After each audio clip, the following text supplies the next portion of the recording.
And when I say y'all have to watch something, I mean put the fucking phone down, sit back, and let this media take you into another place. Like, that's what the fuck media is for. Y'all be watching shit with your phone in your hand. I can't stand that. Don't get me started in this bitch, honestly. She hit my phone at 2 a.m. in this bitch, honestly. Walk around with 236 and I didn't sonically. Fuck up, pussy, yeah.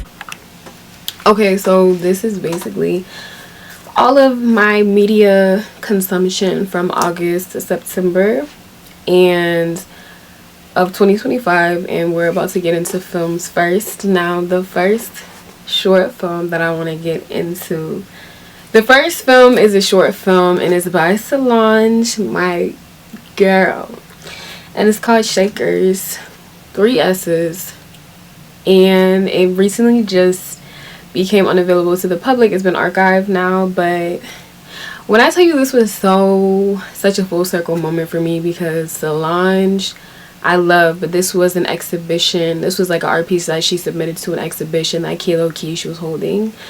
And if you know me, you know I love Kilo Keish. I've loved Kilo Keish since I was about 11 on Tumblr. It was definitely a full circle moment. I feel like as soon as I heard the songs that Solange was listening to, I was like, okay, let me add that to the list. It's actually so funny because one of them, which I'm probably going to discuss next month, was an album that I wanted to listen to. She had one of the songs in there. And it was just nice to see Solange just doing Solange things, being by the water, absorbing the music, having celebrations. You know, it just felt like Solange's Shakers just felt like a little slice of her life where she is extremely happy and she feels the most herself. So I loved Shakers. I recommend you finding it. I recommend you watching it. Yeah, that was tea. Okay. Now I have my book with me because I'm gonna have to like look back at the other things. So like I said, this is films. Now this month I didn't watch as many films, but what I did do is watched a lot of TV. So there's like way more TV shows that I can talk about and talk about for a long time than films. So I watched Highest to Lowest by Spike Lee. Features A$AP Rocky, Denzel Washington, all of Spike's usual, you know, crew, a little cameo from Princess Nokia. This guy who was in a prior movie that's actually really good called American Fiction. And Highest to Lowest was interesting. Like, it was a really good themes of like how far would you go, selfishness versus selflessness, media, the effects of media on people, day-to-day life, how it can affect you in the real life, as far as like social media consumption and stuff like that, and the thoughts of the public and all of these things. We're also dealing with stardom, idolization, really, you know, idol worship, I should say. Really deep topics, really interesting film.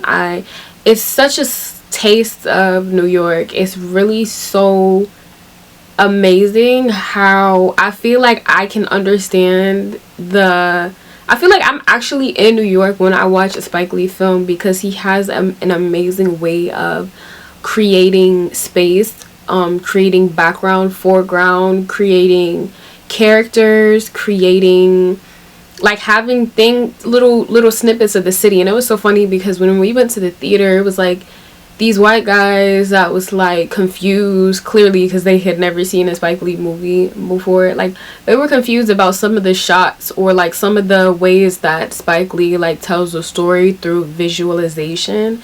So the things that are around the character are not just what the character is saying and doing. And it was like bro, like, what the fuck are you here for? Like, if you've never seen a Spike Lee movie before, like, this isn't a campaign. This is literally a taste of New York. Like, this is how he does it. Anyways, needless to say, it was a great film. I would rate that, like, the beginning, I was like, where is this going? But towards the end, I was like, okay, I'm feeling it. So I would rate it a good, like, 7 out of 10. As for Shakers, you know, that's home to me. That's life. That's Solange. That's you know what I'm saying? I understand that a lot. So Shakers, I'm gonna rate like a 10 out of 10. I can't lie.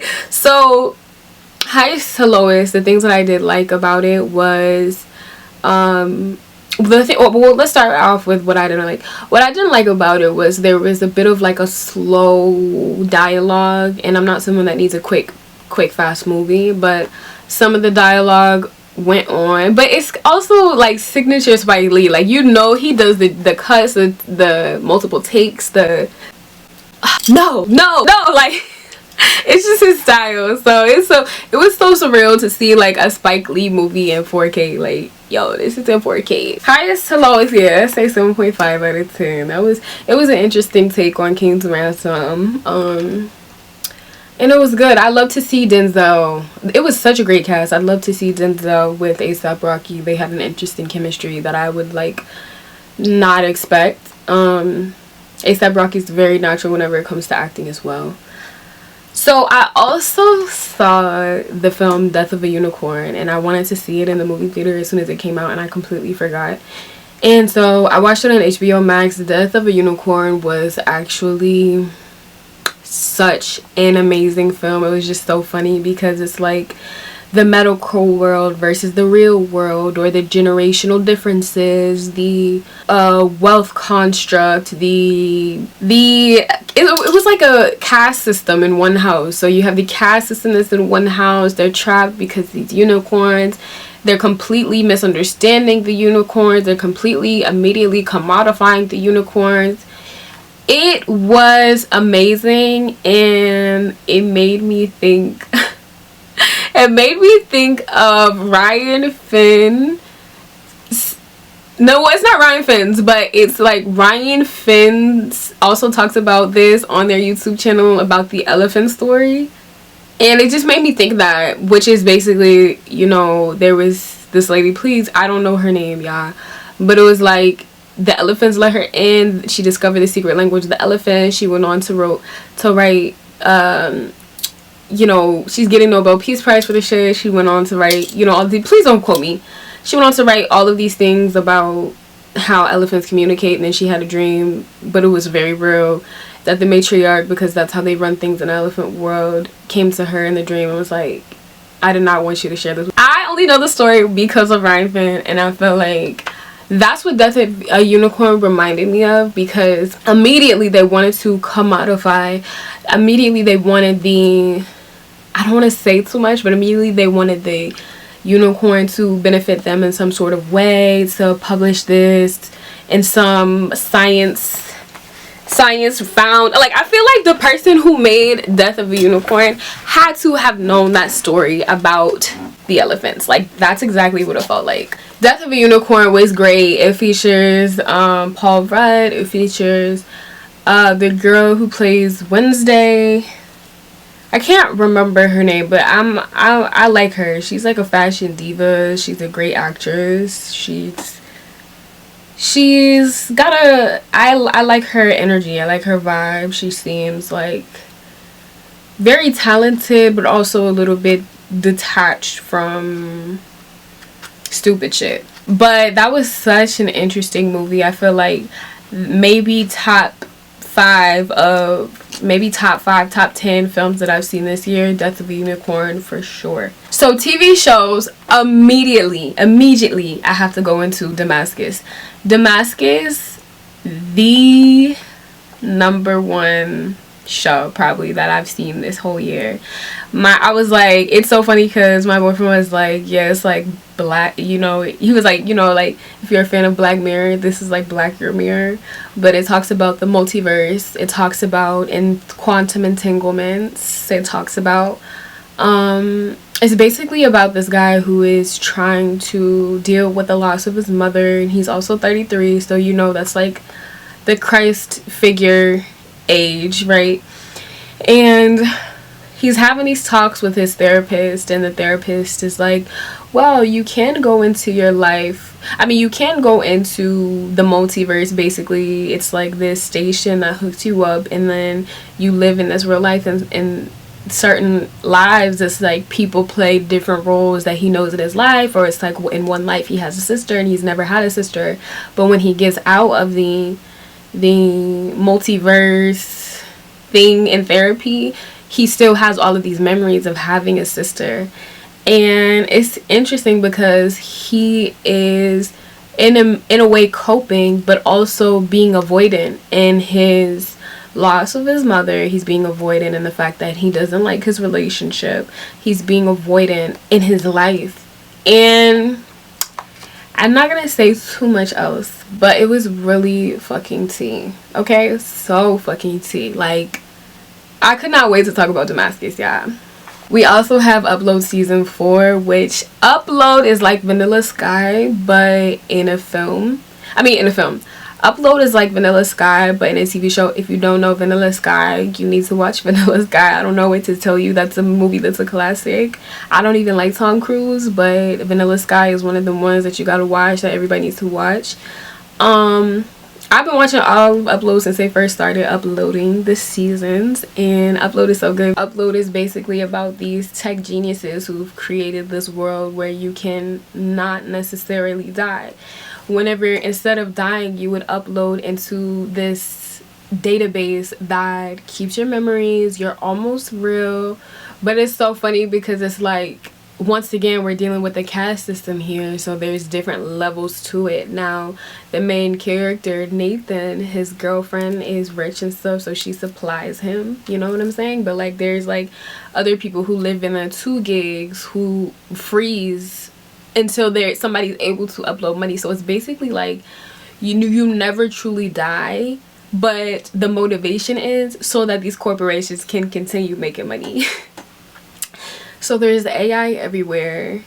There's like, I promise you, years from now, people are gonna, who haven't watched Upload, they're gonna look back and be like, whoa, like it was all here. Like, I just know Upload is extremely futuristic, and with this last season we see like so many twists and turns. I'm on the last episode. There's only 4 episodes of season 4, which is the last season, and we see Nathan just, you know, there's a plot twist, and it's so elaborate, and I can't really tell you everything that happened in season 4 because, yeah, like, I'm gonna spoil shit, and I'm not trying to spoil shit, but basically it's like really interesting because I feel like they brought out this really important theme that AI is a reflection of whoever is using it.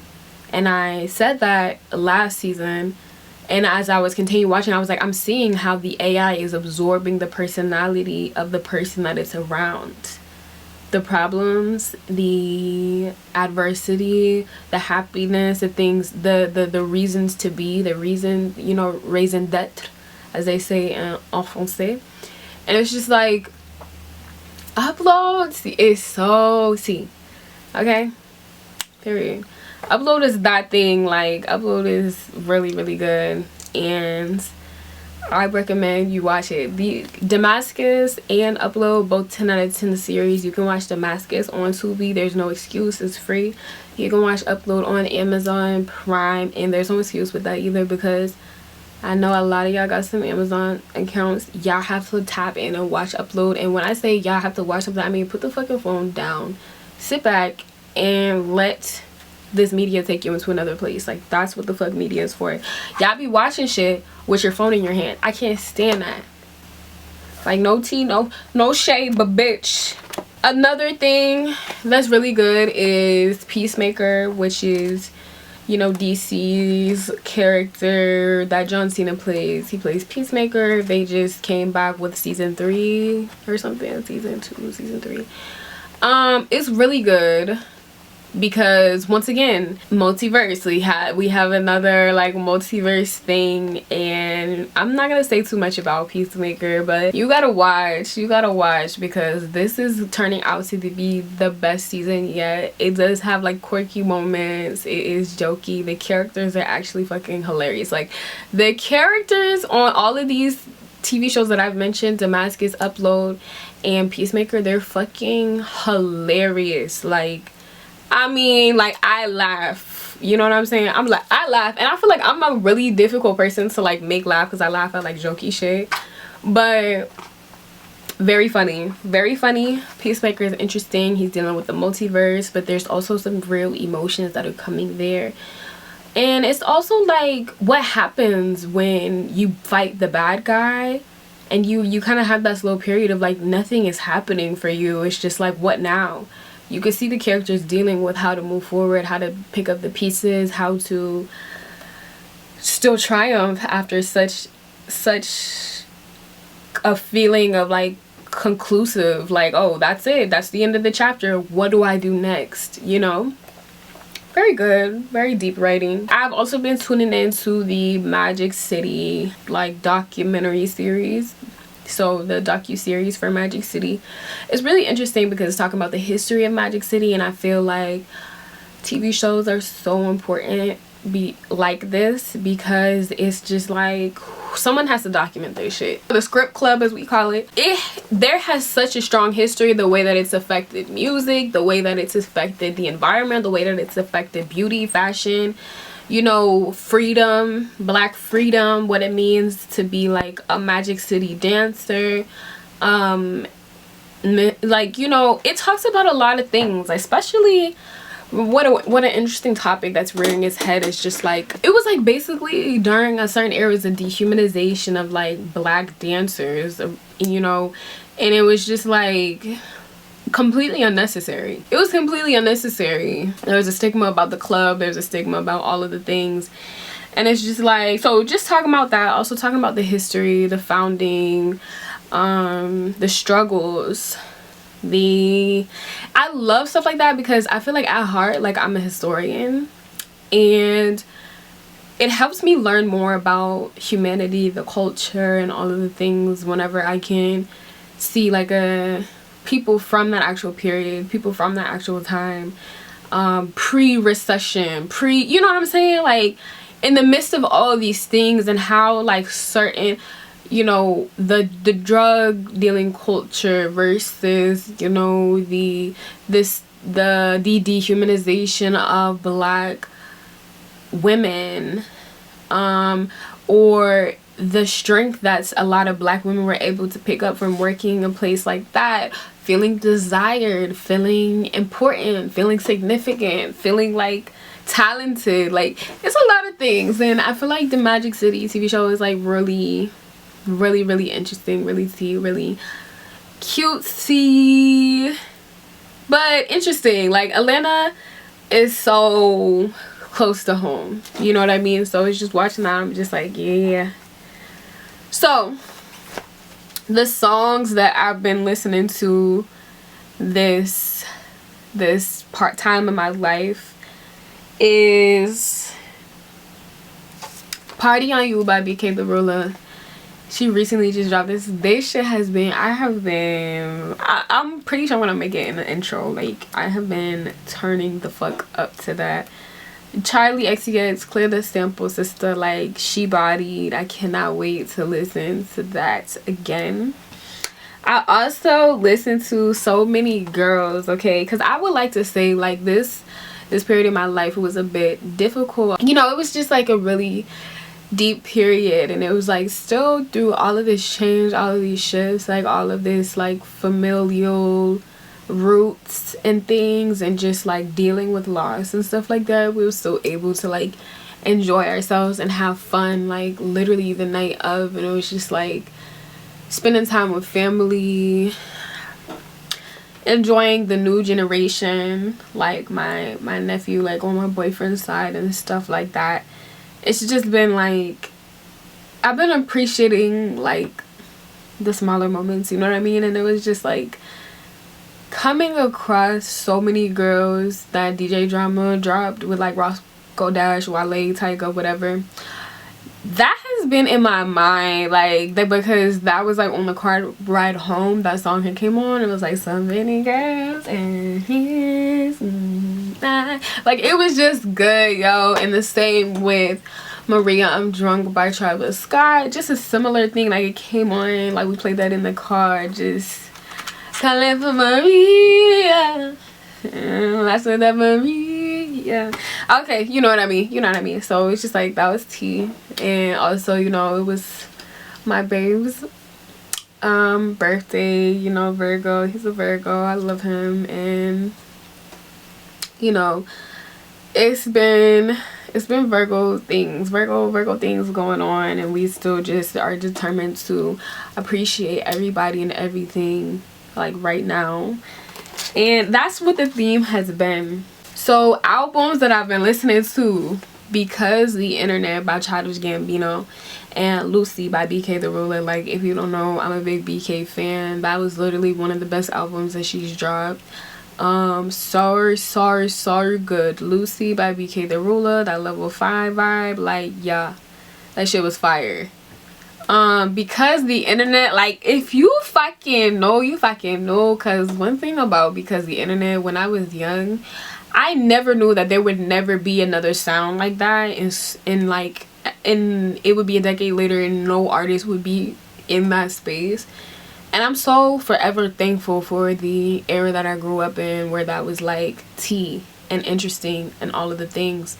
So Because the Internet was great. You know, all she needed was some, you know what I'm saying, all of the things. Like, it's just been so good to just tune in and listen to that again.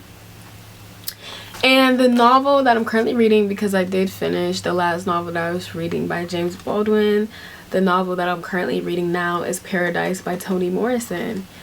And it is some shit. Like, really fucking good. Really interesting, really deep. Characterization is amazing. The segments are amazing. The blocking off is amazing. I definitely recommend reading Paradise. I'm about 50 pages in. I plan to be 50 pages in by the end of the week. Another 50 pages in. So, yeah. Yes. Thank you for joining me for So Tea. But anyway, like, subscribe, follow, all the things, and stay tuned for episode 3. Period. 762 rain on you like a fatty, like a body,